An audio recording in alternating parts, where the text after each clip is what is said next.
Akala mo baligtas ka basta't malayo ka sa syudad? Paano kung ang bagong tayong kubo sa tabi ng inyong baryo ay hindi basta tirahan, kundi isang lugar ng sinaunang dilim? May mga batang nawawala, mga boses sa gabi, at isang altar na laging may bagong kandila kahit walang naglalagay. Isang pamilya ang lumipat, dala ang simpleng pangarap pero sa bawat araw na lumilipas, may parte ng kanilang sarili ang unti-unting nawawala. Hanggang sa isang gabi, may kumatok. Hindi tao. Hindi hayop. At mula sa loob ng kubo may tumatawag sa kanilang pangalan. Handa ka na bang pumasok sa tahanang matagal ng inaayawan ng mga nilalang sa dilim? Ito ang kwento ng kinatatakutang bagong kubo di malapit de baryo. Disclaimer, ang kwentong ito ay base sa tunay na karanasan na isinaysay sa atin ng mismong nakaranas. Layunin nitong magbigay babala, aliw at kaalaman sa mga manonood tungkol sa mga kwentong kababalaghan sa mga liblib na lugar sa Pilipinas. Hindi ito nilikha upang manakot ng sobra o magdulot ng takot na hindi ka nais-nais. Angkop ito para sa mga tagapanood na mahilig sa mga kwentong aswang, kababalaghan at misteryo. Akala mo ba'y basta-basta lang ang mga lumang kubo na tinatawag ng mga taga-baryo na abandonado? Sa baryong San Roque, may isang kubo na hindi basta pinapansin, hindi nilalapitan, at kahit ang mga matatanda ay ayaw pag-usapan. Isang kubo na tila nababalot ng malamig na hangin kahit tirik na tirik ang araw. Isang kubo na iniwasan sa loob ng maraming taon hanggang sa may bagong pamilyang lumipat doon, walang kaalam-alam sa mga sinasabing sumpa. Nagsimula ang lahat noong buwan ng Abril, kasagsagan ng tag-init. Mainit ang paligid, nangingintab ang mga dahon sa sikat ng araw, pero may isang parte ng kagubatan malapit sa baryo na laging tilabas, madilim at malamig. Nandoon ang kubo, bahagyang nakatago sa mga punong kahoy, may sirang bubong at kinakalawang na bubong. Sabi ng mga matanda, minsan daw ay may naririnig silang kaluskos doon kahit walang tao. Minsan pa nga, may bata raw na nawala at ang huling nakita sa kanya ay malapit sa mismong lugar na yon. Pero para kay Aling Rosa, isang biyudang nasa edad 50 at bagong salta mula sa bayan, ang kubong iyon ay isang murang matitirhan. Kasama niya ang kanyang dalawang apo, si Tonyo, 11 taong gulang, at si Mika, 8 taong gulang. Matagal na nilang iniinda ang hirap sa bayan, kaya't nang inalok siya ng isang kaibigan na tumira sa kubo ng libre, kapalit ng pag-aalaga sa lupa, hindi na siya nagdalawang isip. Nang una silang dumating, kakaiba na agad ang pakiramdam ni Tonyo. Parang may nanonood sa kanila mula sa loob ng kagubatan. Tahimik ang paligid, masyado, na para bang pinapatay ang kahit anong tunog ng buhay. Ang mga ibon hindi umiimik. Ang mga kuliglig, tila nawawala sa lugar na iyon. Si Mika naman ay nagsimulang makipaglaro sa isang kikaibigan daw niya na wala namang ibang nakakakita. Sa unang gabi pa lang, may narinig si Aling Rosa na kaluskos sa ilalim ng bahay. Akala niya idaga lang, pero nang sumilit siya, may aninong mabilis na gumapang sa gilid ng bahay, masyadong malaki para sa daga, masyadong tahimik para sa tao. Kinabukasan, ang isang manok nila ay patay na, tuyot ang katawan na para bang sinipsip ang dugo. Sinisi niya ang mga hayop sa gubat, pero sa loob niya, may kumukurot ng kaba. Lumipas ang mga araw, mas dumami ang mga kakaibang pangyayari. Si Tonyo ay nagising isang gabi na may sugat sa binti na hindi niya alam kung paano nakuha. Si Mika naman ay laging nagkukulong sa silid, humahagikik sa sarili na parang may kausap na hindi mo makita. Kapag tinatanong si Mika, sasabihin lang niyang si ate na nakaputi. Mabait siya, pero ayaw niyang lumapit si Tonyo. Minsan, habang naglalaba si Aling Rosa sa poso malapit sa kubo, may narinig siyang bulong. Hindi niya maintindihan ang sinasabi, pero malinaw na galing ito sa hangin. Nang lingunin niya ang paligid, wala namang tao. Nang bumalik siya sa kubo, nakita niyang bukas ang pinto ng silid ni Mika, at wala roon ang bata. Sa gitna ng pagkataranta, nilibot niya ang paligid, tinawag ang pangalan ng apo. Hanggang sa marinig niyang sumisigaw si Tonyo mula sa likod ng bahay, humahabol sa isang aninong mabilis gumalaw sa kakahuyan, dala-dala si Mika, nakapikit, tila walang malay. Ngunit pagdating nila roon, wala na ang anino, wala na rin si Mika. Ano nga ba ang tunay na laman ng kubong iyon? Sino ang giate na nakaputi? At bakit tila ginising muli ang isang nilalang na matagal nang natutulog sa lupaing iyon? Ngunit ang tanong na mas nakakapangilabot, bakit may kumakatok sa pintuan ng kubo tuwing hating gabi at tinatawag ang pangalan ni Tonyo? Sa araw na nawala si Mika, tila tumigil ang oras sa buong paligid. Ang katahimikan ng kubo ay naging mas nakabibingi kaysa dati. Si Aling Rosa, kahit nanginginig ang tuhod, ay hindi tumigil sa kakahanap. Sa tuwing iisipin niyang baka may masamang nangyari sa apo, pilit niyang binabalik ang tiwala sa dasal. Pero habang sumasapit ang gabi, mas lalong lumalalim ang kanyang kaba. Bumalik si Tonyo mula sa kakahuyan, pawis na pawis, may gasgas sa mukha, at wala ng lakas ang boses sa kakasigaw ng pangalan ng kapatid. Hindi siya umiyak. Ang mga mata niya ay nanlilisik, parang galit, o baka takot na takot. Ilang oras pa bago bumalik si Mika. Nagulat na lang sila nang bigla siyang makita sa may pintuan ng kubo, nakatayo, hindi gumagalaw, basa ang paa sa hamog, at nakatingin lang sa kawalan. Wala siyang sugat, walang gasgas, pero hindi rin siya nagsasalita. Nang tanungin ni Aling Rosa kung saan siya nanggaling, ngumiti lang siya at sinabing, dinala lang ako ni ate sa silid niya. Maraming laruan. Mula noon, nag-iba na si Mika. Mas madalas na siyang magkulong sa silid. Ayaw niyang sumama sa pagkain. Hindi siya umiiyak. Hindi rin siya tumatawa. Kapag tinanong mo siya kung kamusta siya, sasabihin lang niyang, masaya ako. Ayaw lang ni ate na lumapit kayo. Si Tonyo naman ay naging sobrang tahimik. Palaging may hawak na patpat o kutsilyong kahoy. Bago matulog, nilalagay niya ito sa ilalim ng kanyang unan. Tuwing gabi, gumigising siya sa gitna ng kadiliman at nagsisindi ng kandila. Nang tanungin siya ni Aling Rosa kung bakit, sagot niya para hindi ako kunin. Sabi ng lalaki sa puno, ayaw niya sa ilaw. Lalaki sa puno. Anong lalaki? Doon nagsimulang mangalap ng impormasyon si Aling Rosa. Nagtanong siya sa mga kapitbahay, sa matandang manghihilot, at kahit sa matandang lasinggo sa kanto. Dahan-dahan niyang nabubuo ang larawan ng lugar na pinasok nila. Ang kubo pala ay dating pagmamay-ari ng isang albularyo na biglang nawala isang gabi, ilang dekada na ang nakalilipas. Sinasabing ang kanyang anak na babae ay nalunod sa balon malapit sa kubo, pero hindi ito kailanman nahanap. Mula noon, sunod-sunod ang pagkawala ng mga hayop at minsan pangaraw, may batang nawawala pero laging walang ebidensya. Ang sabi ng ilan, ang kaluluwa ng batang babae ay nananatili sa paligid, naghahanap ng kalaro. Ang iba namang mas matatapang magsalita ay naniniwalang hindi kaluluwa ang bumabalik kundi isang nilalang na gumagaya sa anyo ng bata. Isang gabi, habang natutulog si Aling Rosa, naalimpungatan siya sa tunog ng mga yapak sa sahig. Marahan. Mabigat. Akala niya iisa sa mga apo. Nang buksan niya ang mata niya, may nakita siyang anino sa paanan ng kama niya. Matangkad. Payat. Nakatingin lang sa kanya. Hindi siya makakilos. Nang kumurap siya, nawala ito. Akala niya iguni-guni lang, pero pagbangon niya, may mga basang yapak sa sahig. Maliit ang hugis, parang bata pero may kasunod na mas malalaki, parang sa matanda. Kinabukasan, habang pinupunasan niya ang mga yapak, tinanong niya si Mika kung bumangon ba ito kagabi. Tumango lang si Mika, saka bumulong, si ate kasi, gusto kang makita. Nang gabing iyon, nagtago si Aling Rosa sa loob ng silid ni Tonyo. Nagpanggap silang natutulog. Mga bandang 2:00 ng madaling araw, may narinig silang katok sa pinto, isang beses, 2, 3. Walang sumagot. May sumunod na kaluskos sa ilalim ng bahay. Tapos, dahan-dahang bumukas ang bintana ng silid ni Mika, kahit walang hangin. Maya-maya ay may narinig silang naglalakad sa loob ng bahay. Mabagal. Kumakaskas sa kahoy ang mga kuko. Hindi na nila inabutan ang nilalang. Pero pagsilip nila sa silid ni Mika, wala na ang bata. Sa kama, may naiwan lang na puting laso na hindi sa kanya. At sa dingding, may nakasulat gamit ang uling, kalaro ko siya ngayon. Huwag niyo akong pigilan. Kinabukasan, halos hindi makakilos si Aling Rosa.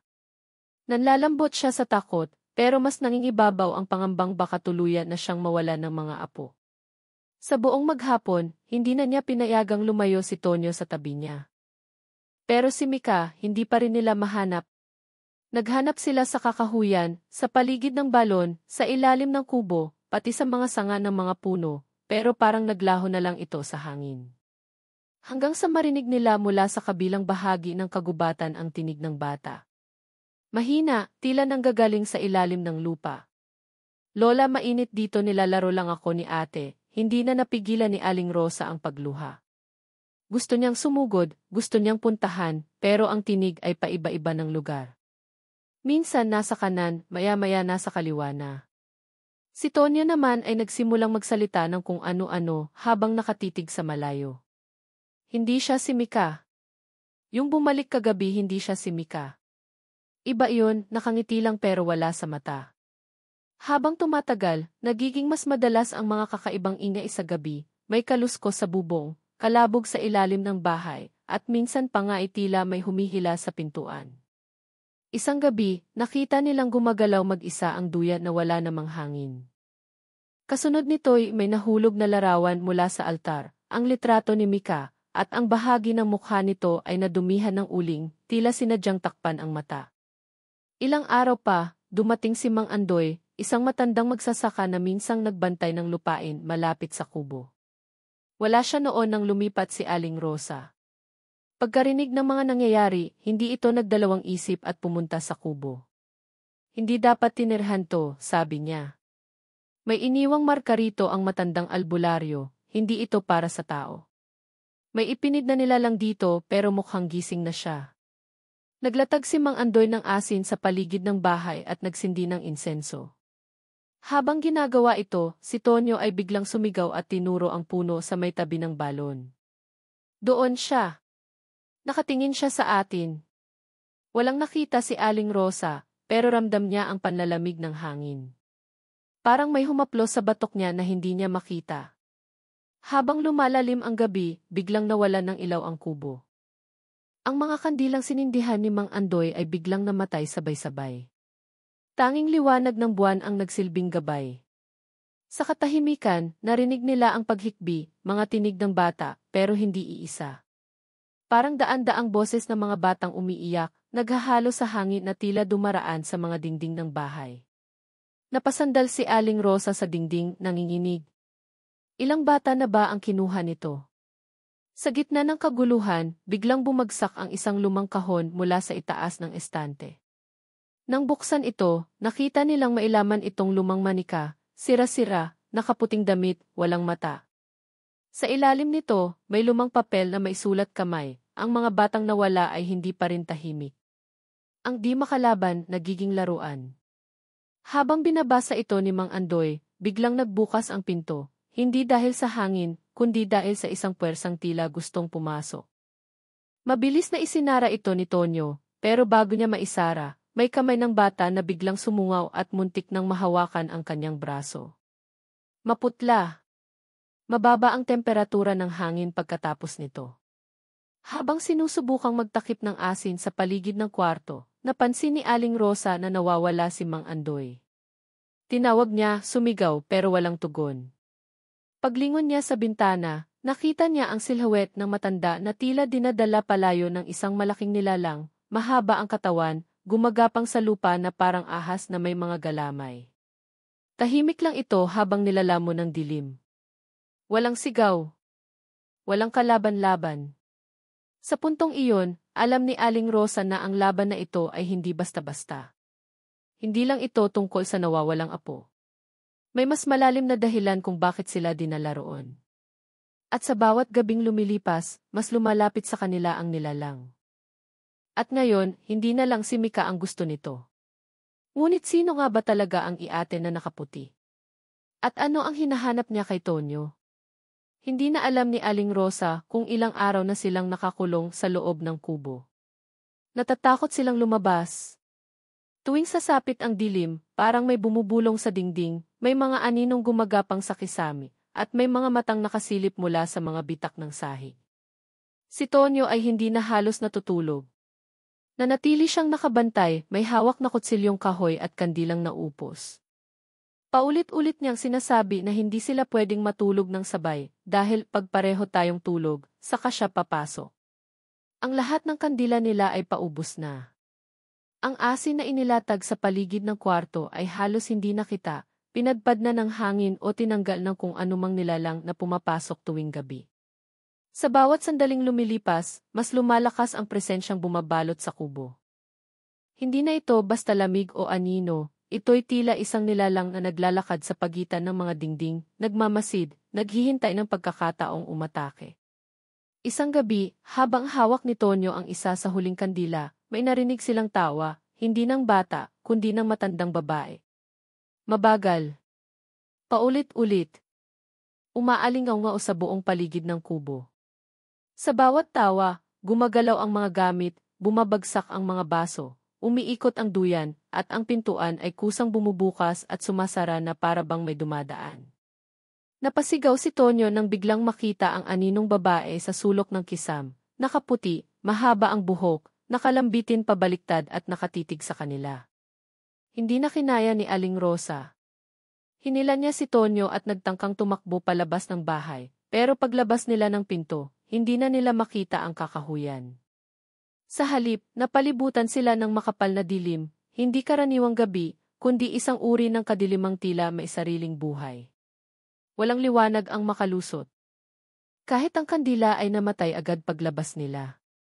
Sa kawalang pag-asa, bumalik sila sa loob, pero nang muling buksan ni Aling Rosa ang pintuan ng kubo, hindi na ito ang parehong bahay. Ang loob nito ay naging mas luma, mas marumi, at ang mga dingding ay may bakas ng mga kamay ng bata, maraming kamay, na tila humihingi ng tulong. Pagpasok nila, nakita nilang si Mika ay naroon na.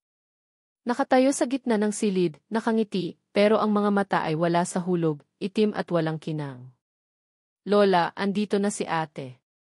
Maglalaro kami, sabay turo sa sulok kung saan may isa pang batang nakaupo, nakatalikod. Nang lapitan nila ito, unti-unti itong lumingon, pero ang mukha ay walang laman, kundi balat lang na nakatakip sa hungkag na anino.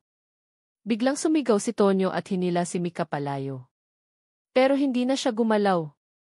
Para bang may humawak sa kanya mula sa likod. Sa gilid ng silid, lumabas mula sa dingding ang isang kamay, itim, mahaba ang daliri at basang-basa. Sumunod dito ang isa pa. Hanggang sa lumitaw ang katawan ng nilalang, baluktot ang likod, parang hindi tao, pero nag-aanyong bata. Gumapang ito sa kisam at bumaba sa gitna nila. Nagsimulang umiyak si Tonyo, pero hindi siya makagalaw. Si Aling Rosa naman ay nagdasal ng paulit-ulit habang hinaharangan ang kanyang mga apo. Isang malakas na kalabog ang narinig mula sa bubong. Sumunod dito ang pagbagsak ng isang bagay mula sa kisam, isang matandang bangkay, tuyot at matigas, na tila inilaglag mula sa itaas. Isa itong matandang babae, may hawak na manika sa kaliwang kamay. Tumambad sa kanilang harapan ang dating albularyo, na tuyo sa panahon, pero ang mga mata ay parang nakatitig pa rin sa kanila. Sa puntong iyon, hindi na nila alam kung panaginip pa ba o katotohanan ang kanilang nararanasan. Parang wala nang katapusan ang gabi. Sa bawat segundo, may nararamdamang paglapit ang nilalang.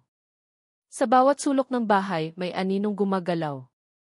At sa bawat bulong ng hangin, may boses ng batang umiiyak, nagsusumamo, tulungan nyo kami, tulungan nyo kami. Ngunit paano mo tutulungan ang mga kaluluwang ayaw nang umalis?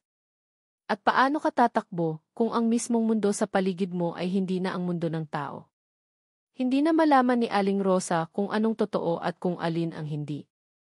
Sa bawat pagbukas niya ng mga mata, tila palalim ng palalim ang bangungot na kanilang kinasasadlakan.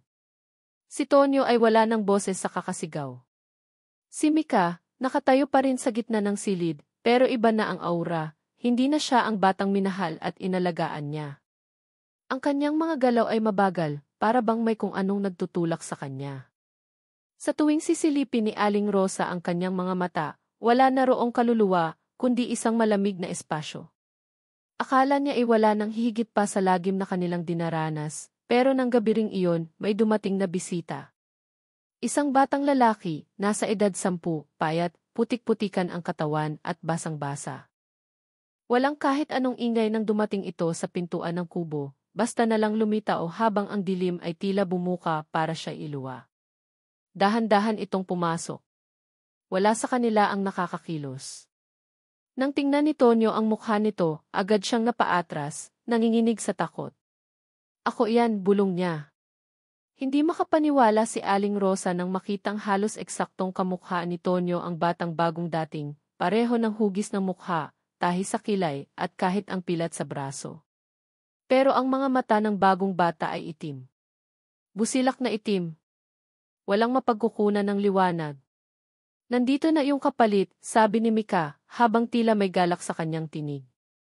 Napatingin si Aling Rosa sa kanyang mga apo. Sa sandaling iyon, napagtanto niya na baka hindi si Mika ang unang nawala.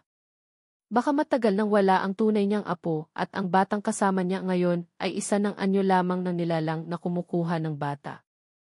At kung totoo nga ito, sino pa ang natitira sa kanila na tunay? Habang nagpapalit-palit ang ilaw ng kidlat sa labas, unti-unting naglaho ang orihinal na anyo ni Tonyo sa kabila ng silid. Ang batang kamukha niya ay humalakhak, at sa isang iglap, tila nahulog ito sa lupa, nagkikisay, humihiyaw sa wikang hindi maintindihan. Mula sa kanyang bibig ay mailumabas na mahabang dila, itim at basa, habang ang kanyang mga kuko ay lumalaki. Parang unti-unti siyang hinuhubaran ng pagiging tao. Lumapit si Mika sa tabi ni Aling Rosa at humawak sa kanyang kamay. Lola, pwede ka rin sumama.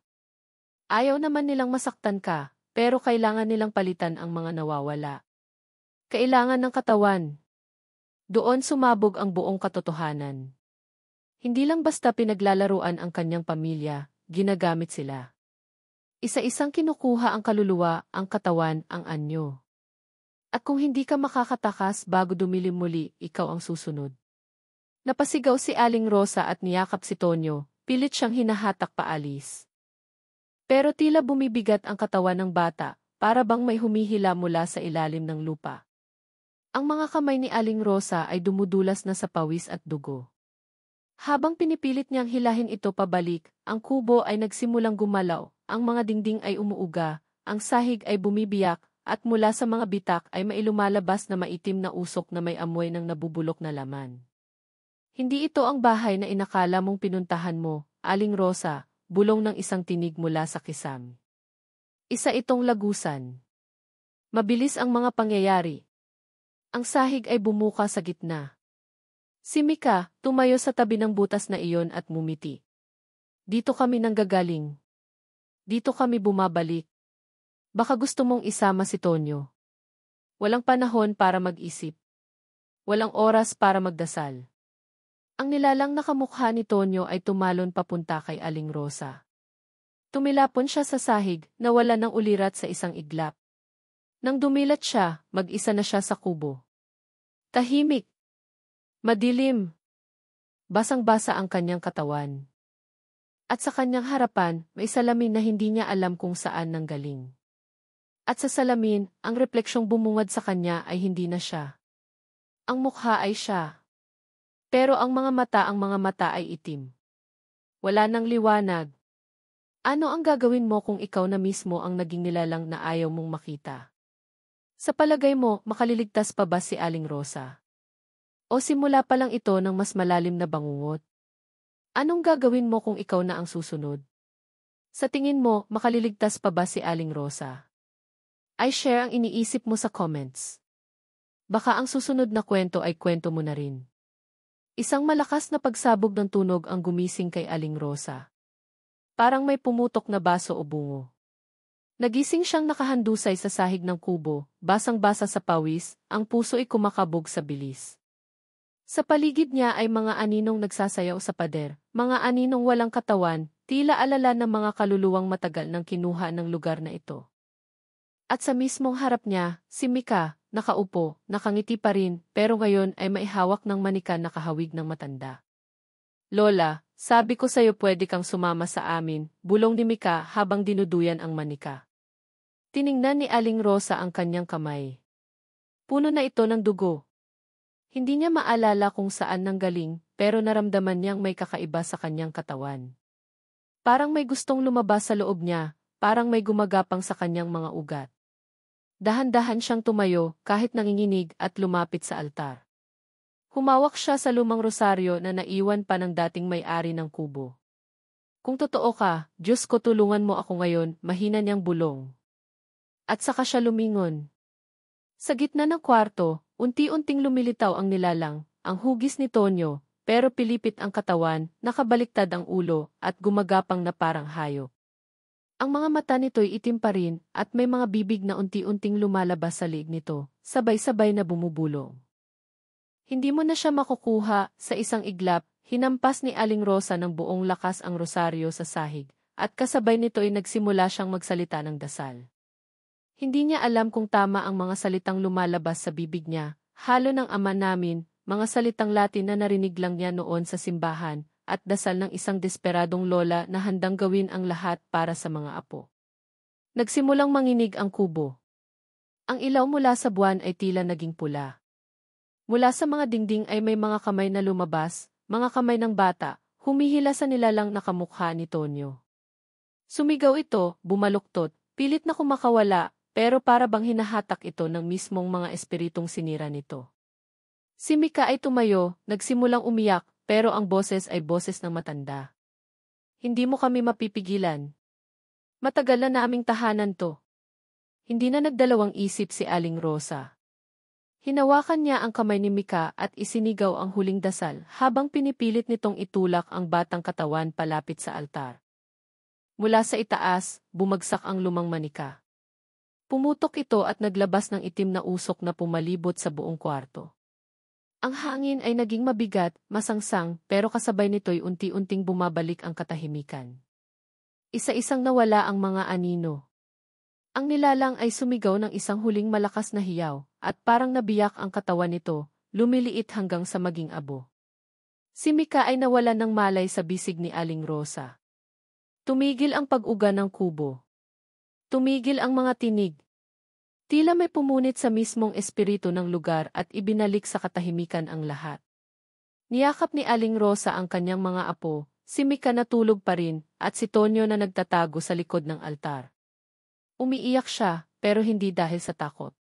Sa unang pagkakataon sa matagal na panahon, naramdaman niyang bumalik ang liwanag. Akala niya tapos na. Akala niya ligtas na sila.